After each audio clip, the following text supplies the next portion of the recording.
Now what you just saw there was a little bit of parkour, and that's what this video is about. So oftentimes if you think about an SHTF situation, so if something catastrophic happened, then there's always some situations where you may have to flee. So for example, if there's a group of people who really want to have your stuff, then it's oftentimes better and more effective to just flee instead of fighting with them. And if you know some tricks and some parkour, then this is gonna be a lot more easier for you and your chances of success will be a lot higher. So I'm gonna show you some parkour and stay tuned. So in an SHTF situation you would most likely carry a backpack with you.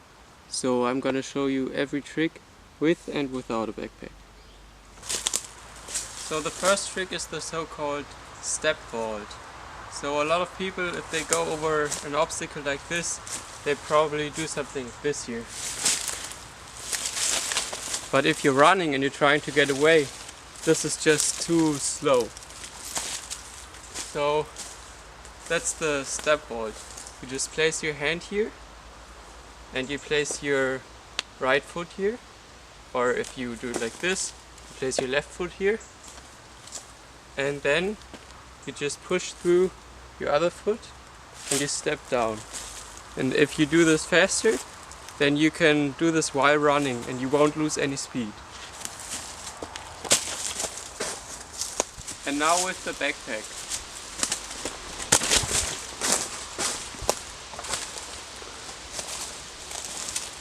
So you could see it was fairly easy, it's not a problem.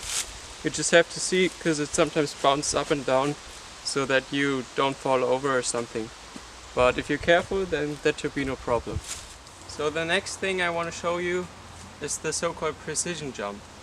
So the precision jump you use if you want to jump from one surface to another surface, and you can't jump on the room in between the surfaces. So for example, if you want to jump from here to here, in this one. So you want to land with both of your feet at the same time, and you're going to jump off with only one foot. So like this. And it's always a good idea to jump in like this and not like this, because then you could slip off the edge. But if you jump in like this, then it's very hard and you could just land and stand. So let's do this with a backpack.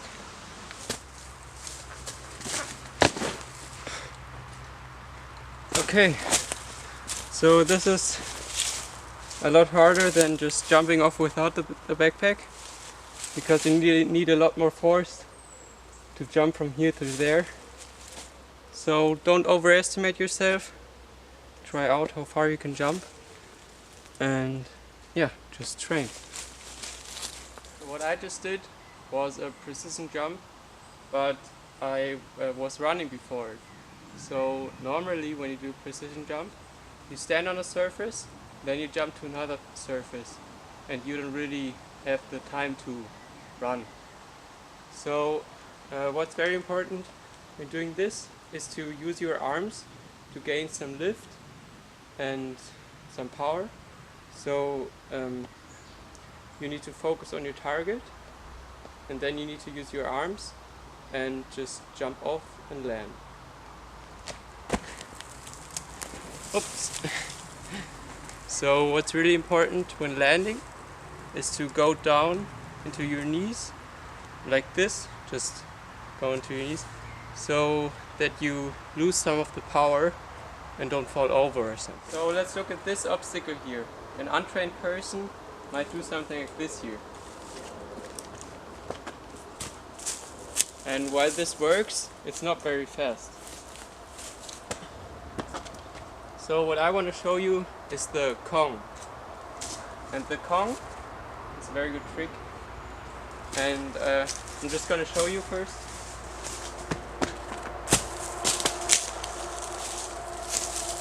So you can see that that was a lot faster. And well, what's important So first off, you can jump off with one leg or both legs, that's not important. And then you need to jump off.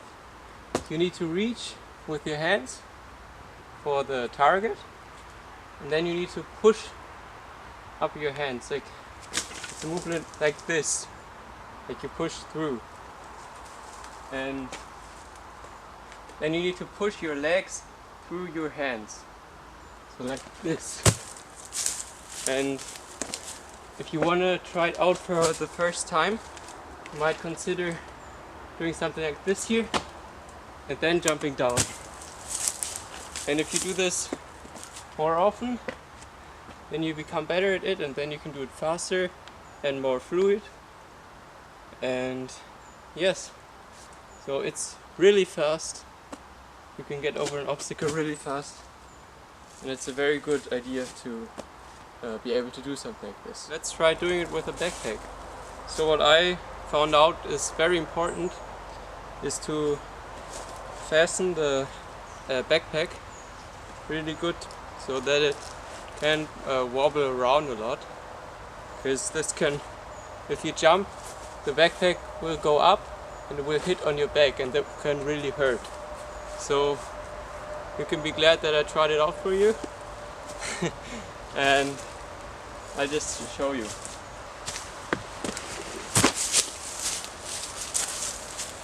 So yeah, when you land it goes on your back like that, but it's okay, it's not as hard as if it falls on your back if you're in the air. So works as well. Now I just want to say something, because a lot of people when they show their bug out bags, they always have they always have a lot of stuff on the outside of their bag that can like wobble around. And if you think of an SHTF situation realistically, you will at some point have to flee, and then you may have to do something like that, and it can be very hard to flee if you have like 10,000 bags wobbling around on the outside of your bag. So just consider this when doing your bug out bag, and don't have too much stuff outside of the bag, because that can really be a problem.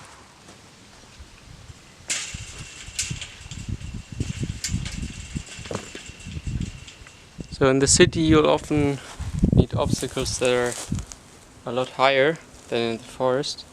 For example, a wall like this, and I don't know, a normal person maybe try getting up like this, but that's not very fast, and it also it's very hard. So I'm gonna show you another trick. So you just run to the wall, then you push your foot against it and you push yourself up, and then you try to grab the top of the wall with your hands, and then you push yourself up, and this is a lot faster than trying to climb up there.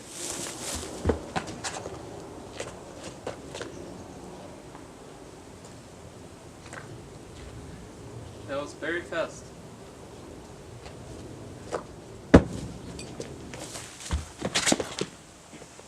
So as you could see, I pushed myself up like this, and then I was standing like this, and then I just put my left foot on top of here, and then the other one, and then I'm done. So that's very important, because what I sometimes do, and which is wrong, is to put up your leg like this, and that can really hurt, and it also makes you slower.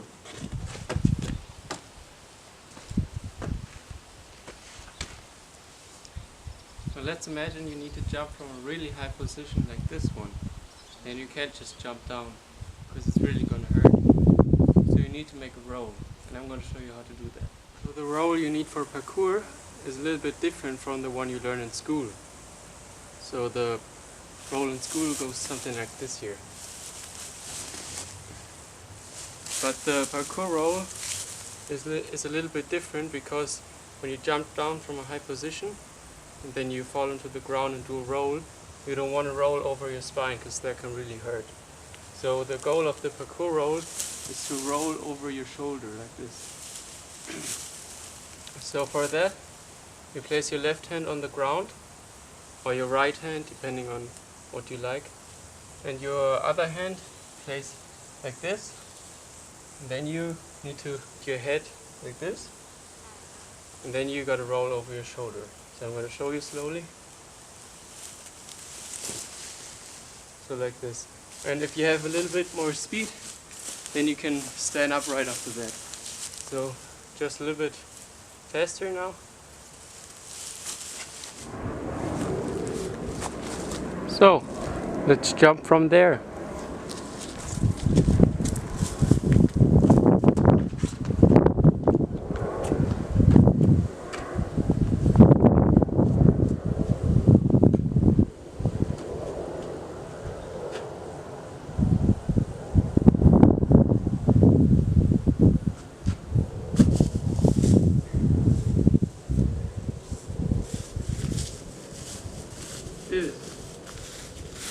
So guys, I hope you enjoyed the video. I hope you learned something new, and if you think that parkour is useful as well, then just train. It's a really a lot of fun and can really help you. So leave a like if you like the video, and I'll see you next time.